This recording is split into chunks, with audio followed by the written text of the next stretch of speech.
Queridos amigos, bienvenidos a este su programa donde Dios llora. Waramo, Fichi, Yako, Musu, Wutung. ¿Qué les dice estas palabras? Seguramente nada, pero son los nombres de las diferentes etnias, de los diferentes grupos étnicos de los que el padre Tomás Ravaioli, argentino, misionero del Instituto del Verbo Encarnado, se ha estado ocupando durante su misión en Papúa. Con él vamos a hablar hoy de este país, Papúa Nueva Guinea. Padre, muchas gracias por estar aquí hoy con nosotros. Muchas gracias a ustedes por haberme invitado.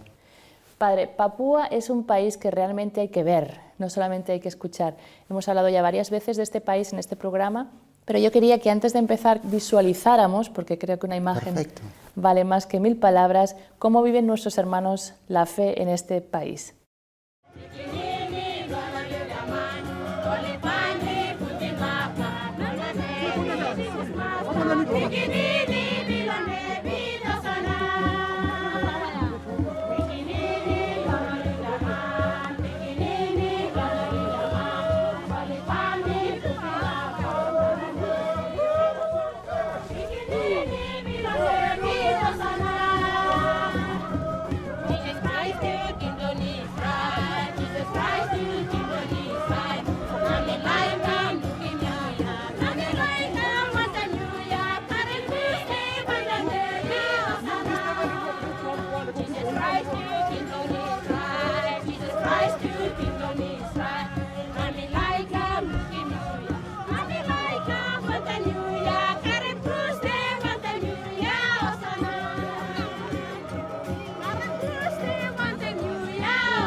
Padre, estamos aquí de vuelta, ahora en el estudio. Vamos a hablar de este país donde usted estuvo como misionero 5 años. 5 años. ¿Por qué va el Instituto del Verbo Encarnado tan lejos, a Papúa?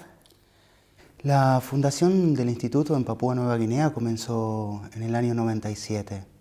Fue el obispo de la diócesis de Bánimo, Monseñor Bonivento, que se enteró de esta joven congregación religiosa que recién comenzaba y pidió misioneros. Y el superior general de aquel entonces decidió enviar a algunos padres para que comenzaran la misión e inmediatamente el obispo nos confió el seminario diocesano que estaban haciendo y una parroquia en la zona de la costa. Desde aquel momento, desde 1997 hasta el día de hoy, los padres del Verbo Encarnado estamos trabajando en Bánimo. Usted estuvo 5 años allí y hemos hablado ya de las 5 grupos étnicos que a mí me salen un poco mal hablados, Waramo, Yako, Wutung, pero creo que hay muchísimos más, creo que son casi 800 grupos étnicos. Sí, hay alrededor de 800 grupos étnicos, alrededor de 800 dialectos. De hecho, es el país con más dialectos en el mundo. Pero, sin embargo, en 1975, cuando Papúa Nueva Guinea se independiza, buscan la forma de que todos estos grupos étnicos pudieran entenderse entre sí, porque de lo contrario es imposible, y buscan una lengua común que es la que se llama Tokpisin, el Pidgin. Pero simplemente como para dar un ejemplo, en nuestra parroquia al inicio vos nombrabas 5 aldeas, Waramo, Yako, Fidjin, Musu, Wutung. Entre estas 5 aldeas tenemos 3 grupos distintos, muy diferenciados, con 3 dialectos distintos. De tal modo que entre ellos no se entienden. 5 aldeas, 3 dialectos, 3 grupos totalmente distintos. ¿Pero usted tenía que hablar todos los idiomas o se entendía? No, gracias a lo que se hizo en el año 75, simplemente usando el Pidgin o el Tokpisin, uno puede hacerse entender en todas las tribus. Salvo con algunas personas que son tal vez los ancianos, que cuando el gobierno decidió eso en 1975, ellos ya eran grandes y no tuvieron intención de aprender esta nueva lengua. El país se independizó hace poquito, relativamente poco. La fe también llegó hace relativamente poco, en 1954, creo que fueron los primeros misioneros. Claro, en 1961 llegaron los primeros misioneros a la diócesis de Bánimo, que es en la cual estuvimos trabajando. En otras zonas de Papúa han llegado a finales del siglo XIX, ya tienen más de 150 años de evangelización. Pero es interesante la diócesis de Bánimo en la cual nos encontramos nosotros porque, como te decía, los primeros misioneros, los padres pasionistas, llegaron en 1961, hace apenas 54 años.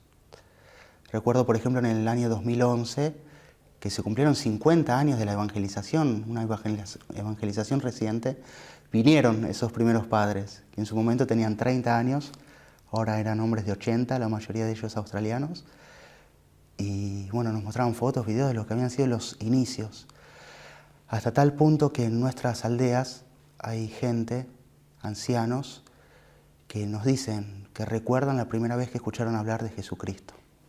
Algo que para nosotros tal vez es tan natural que lo escuchamos desde la cuna. Sin embargo, muchos de ellos recuerdan la primera vez que vieron a un sacerdote con sotana blanca y la primera vez que aún, digamos, siendo jóvenes, escucharon hablar de Jesucristo. De tal modo que la evangelización en esa zona está recién comenzando. Claro, 50 años, cuando por ejemplo en Cuba ya hemos celebrado los 500 años de la evangelización. Una cosa también muy importante para la evangelización en Papúa son los misioneros, porque además no tienen ni libros, ni televisión, ni radio. Es el misionero el que da realmente con la palabra el mensaje de Cristo. Sí, realmente es así. En la zona donde estamos trabajando nosotros no hay luz, de tal modo que la gente no tiene televisión, no tiene radio. Algunos saben leer desde hace unos 30 años aproximadamente. Las nuevas generaciones están aprendiendo a leer de tal modo que si uno les da libros, tal vez en inglés o en la lengua de ellos, pueden leer, pero si realmente lo único que tienen ellos es el misionero, lo que el misionero dice y lo que el misionero hace. Y lo más lindo es que lo recuerdan. Ajá. De hecho, es un lujo confesar, por ejemplo, en Papúa Nueva Guinea, porque la gente recuerda el catecismo perfectamente bien. Saben los 10 mandamientos, saben cómo se tienen que confesar, saben el acto de dolor, saben todas las cosas que en su momento les enseñaron los misioneros de memoria. A propósito de la confesión, padre Kriza, me encantaría que nos contara la historia de Brenda, que a mí me impresionó mucho, que tienen un blog ustedes, que también es bonito para la gente, si quiere saber más sobre la misión que hacen en Papúa, se puede buscar en internet. Pero ahí contaba una vez la historia de Brenda. ¿Se acuerda? Sí, Brenda era una joven hermana de una chica que vivía con las religiosas.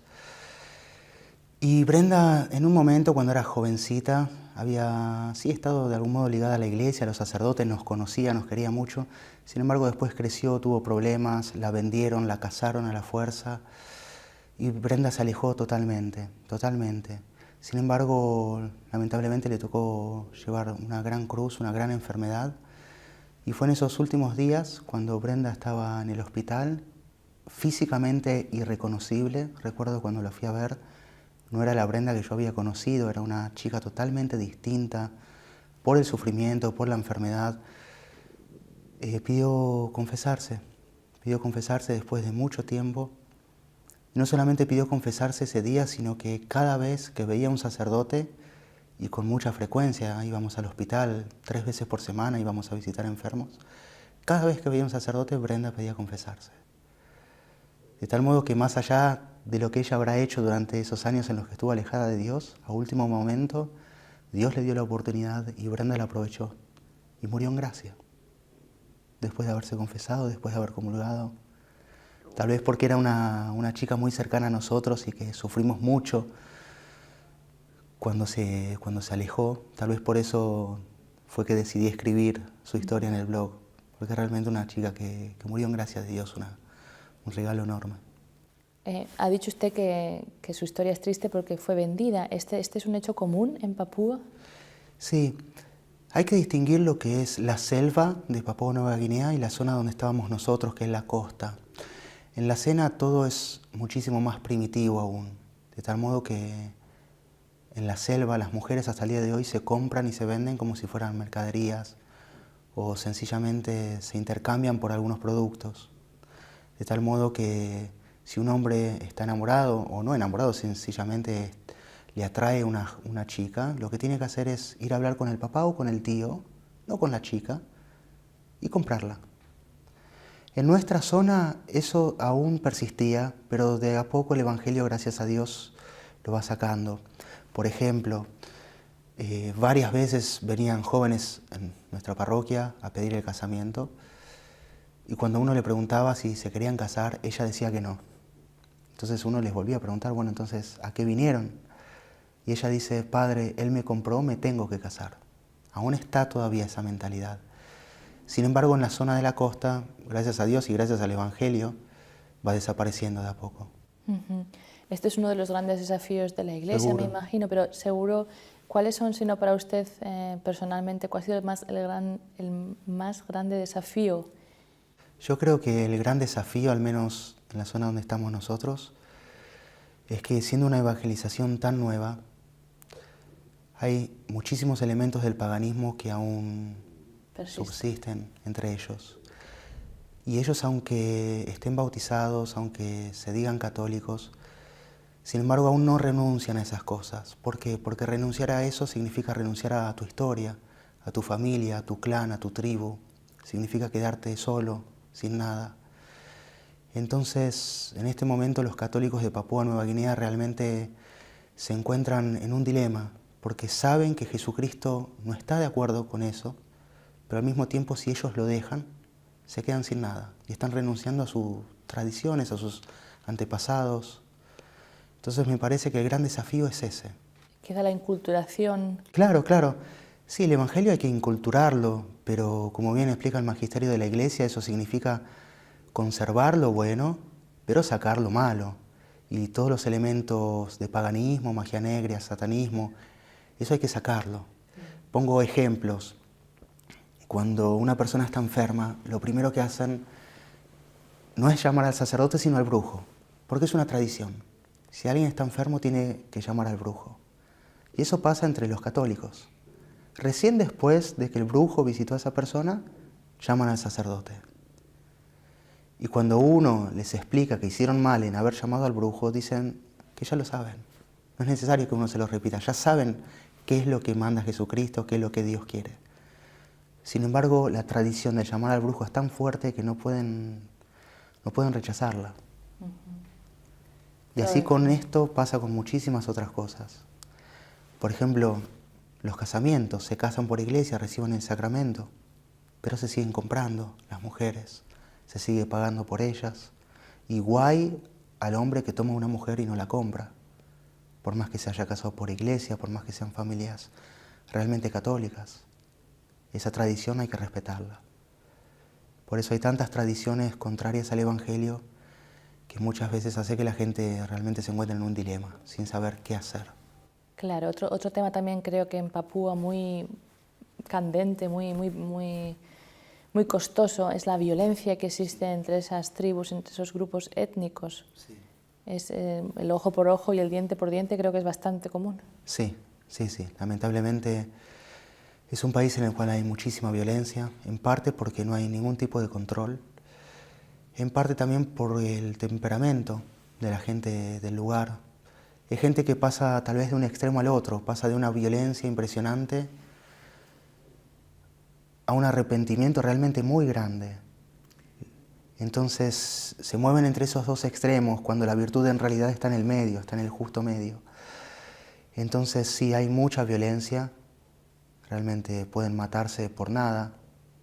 Las mujeres son muy maltratadas, las mujeres realmente son tratadas como si fueran objetos, son muy golpeadas, nadie hace ni dice nada por ellas.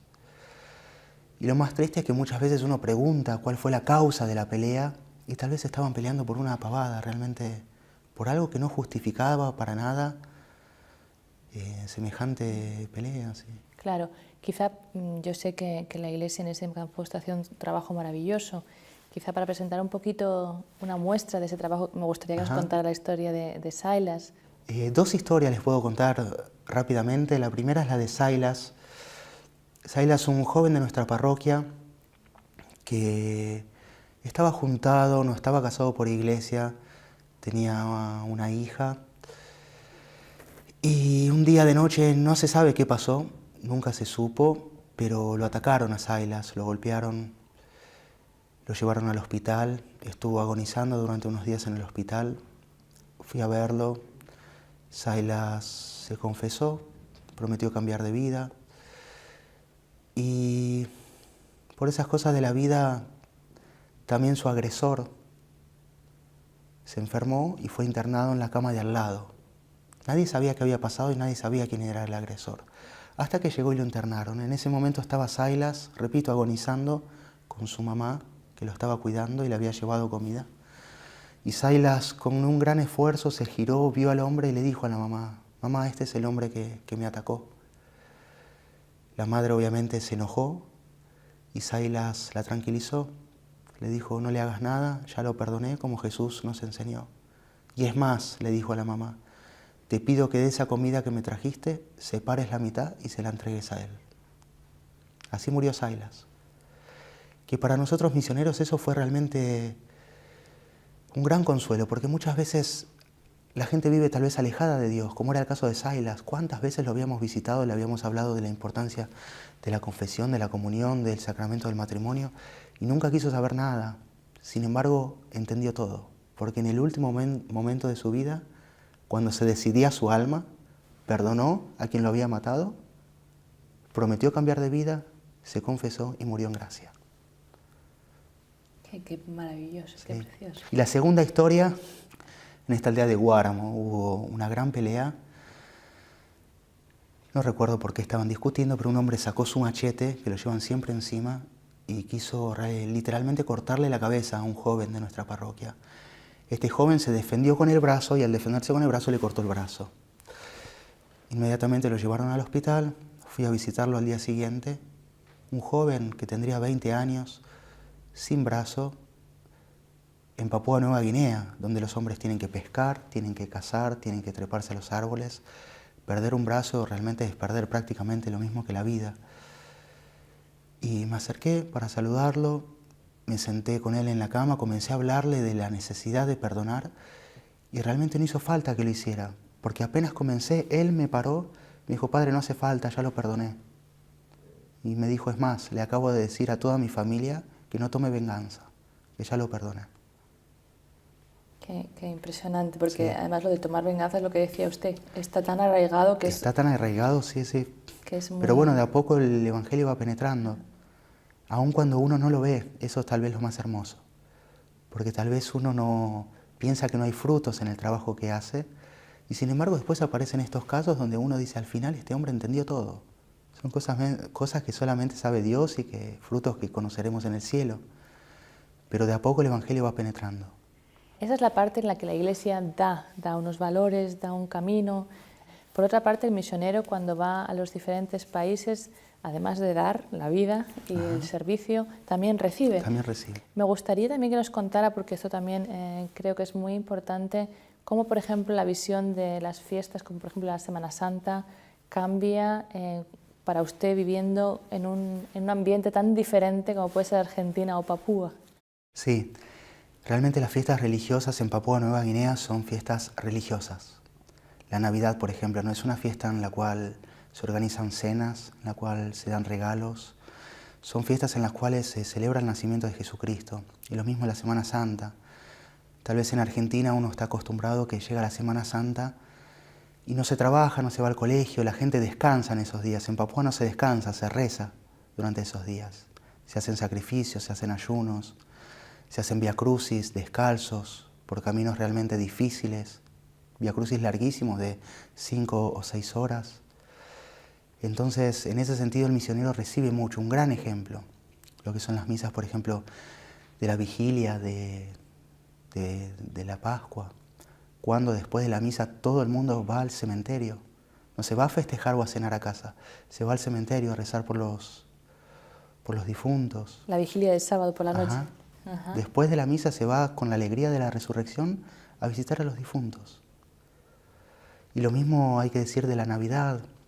En general, todas las fiestas religiosas son verdaderamente religiosas. Yo me acuerdo, por ejemplo, también haber leído cómo a usted le impresionó el Jueves Santo, el lavar los pies. Sí. La diferencia grande que hay entre lavar unos pies. Sí, es interesante, sobre todo el primer Jueves Santo, cuando uno todavía no está acostumbrado, porque realmente se trata de lavar pies. Y eso es algo que tal vez es muy hermoso en Papúa Nueva Guinea, porque los hombres son pescadores, como fueron pescadores los apóstoles.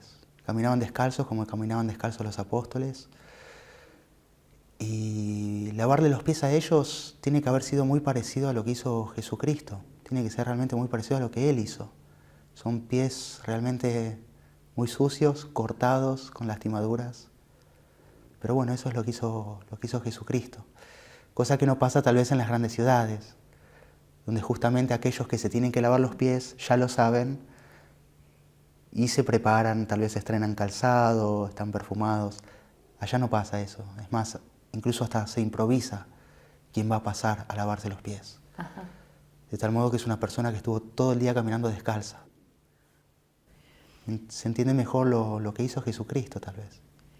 Hablando un poquito de las necesidades de una iglesia que es muy pobre, muy necesitada, porque la gente misma también lo es, ¿no? Yo creo que Papúa es uno de los países con mucha riqueza natural, pero también muy explotado, y la gente misma en Papúa, creo que de esa riqueza natural que podría tener, recibe bastante poco. Sí, sí, la gente de hecho, al menos en nuestra zona, vive de la pesca, de la caza y las mujeres que trabajan la huerta, nada más.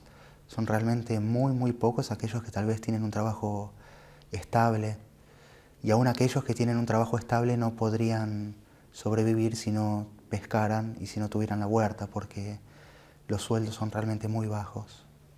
Así que estamos hablando de gente que no tiene electricidad en sus casas, que no tiene agua en sus casas, que no tiene baños, que no tiene absolutamente nada. No tiene camas, no tiene colchones, no tiene sillas, no tiene mesas, nada, nada, nada. ¿Tiene un techo? Tiene un techo de paja y una casa de madera, nada más.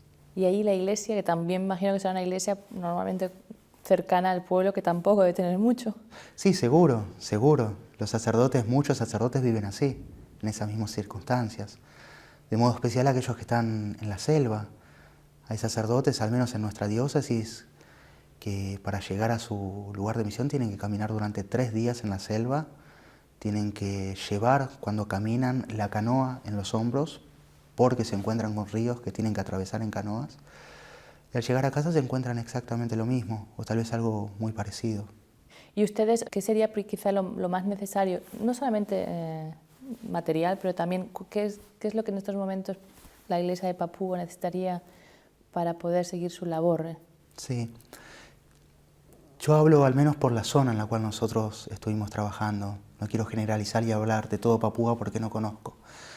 Yo creo que en la zona en la cual estamos trabajando nosotros es urgente el trabajo con los niños y con los jóvenes, porque son las próximas generaciones.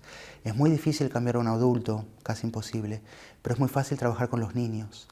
El problema es que los niños después crecen y todo lo que es tradiciones, cultura, se lo come al niño.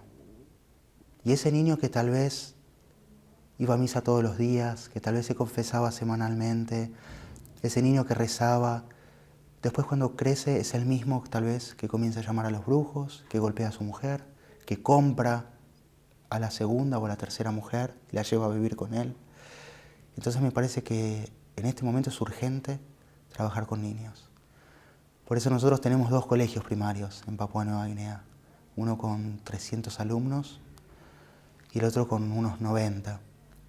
Y realmente invertimos tiempo, esfuerzos en ellos, porque queremos cambiarlos a ellos, para que ellos después puedan cambiar de a poco la sociedad. ¿Cómo es para ellos, Padre Tomás, cuando escuchan por primera vez de Jesucristo? ¿Cómo es, por ejemplo, la asistencia a misa o la adoración del Santísimo? ¿Cómo es el acercarse a estos misterios de la fe tan grandes? Sí, María, como te decía antes, realmente en Papúa Nueva Guinea se reza, la gente reza. Por ejemplo, en la parroquia que atendemos, en la cual estamos trabajando en estas 5 aldeas, tenemos adoración eucarística todos los días 1 hora de adoración antes de la misa. Y la gente reza. Jesucristo está siempre acompañado. Muchas veces la iglesia está llena durante la adoración eucarística. Y durante la misa, depende de las aldeas, algunas son más grandes, otras más chicas, pero tal vez en las aldeas más grandes, durante la misa diaria, tenemos alrededor de 300 o 400 personas. Y hay gente que sabe perfectamente bien lo que está sucediendo. Hay gente que se acerca con un gran respeto a la Eucaristía. Y hay gente que se confiesa semanalmente. Tienen el hábito de la confesión semanal. De tal modo que nadie se acerca a recibir la Eucaristía si no está en gracia de Dios. Por eso es interesante, porque aún siendo gente tal vez tan sencilla, sin embargo saben lo que es la misa, saben lo que es la confesión, saben lo que es la gracia de Dios. Y créeme que nadie comulga si no está en gracia de Dios. Muy bonito. Este año es el año de la misericordia. Yo creo que algunos de los ejemplos que nos ha contado hablan muchísimo de esa misericordia, por ejemplo, del perdón. Sí. Y hemos hablado también de la violencia, de la reconciliación. ¿Qué podríamos quizá en este año de la misericordia nosotros, a pesar de estar tan lejos, hacer por Papúa? Y yo creo que en primer lugar, justamente una de las obras de misericordia es rezar. Rezar por Papúa Nueva Guinea, rezar por la gente de Papúa Nueva Guinea para que pueda de una vez por todas abrazar incondicionalmente a Jesucristo, sin renunciar a las tradiciones y sin renunciar a su cultura, renunciando sí a lo que sus tradiciones y culturas tienen de malo. Y en segundo lugar, rezar también por los misioneros, que son aquellos que tal vez en silencio están llevando adelante esta tarea. Es una misión hermosa, como habrán visto tal vez en las imágenes, pero es una misión que no siempre tal vez es fácil para el misionero.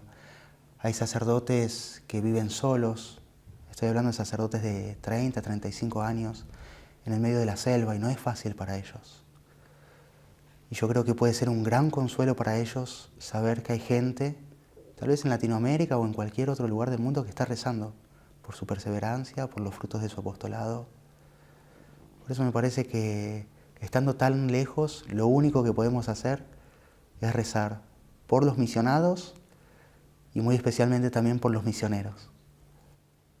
¿Echa de menos Papúa? Muchísimo. Tienen ahora allí, creo que 2 hermanos. Ahora en este momento hay 3 sacerdotes. 3 sacerdotes. Quizá le podemos dar nombre a los 3 para ¿Cómo que no? la gente Sí. que quiera rezar ¿Cómo no? Sí, también sí. les ponga nombre. Están Miguel de la Calle, de Buenos Aires también, Martín Prado, de San Rafael Mendoza, y Maximiliano Navarro, también de San Rafael, que son primos hermanos. Ajá. Martín y Maxi son primos hermanos. Vamos a rezar muchísimo por ellos todos para esta labor maravillosa que están realizando allí. Ok. Muchas gracias, Padre Tomás, por haber estado aquí hoy con nosotros. Gracias, María.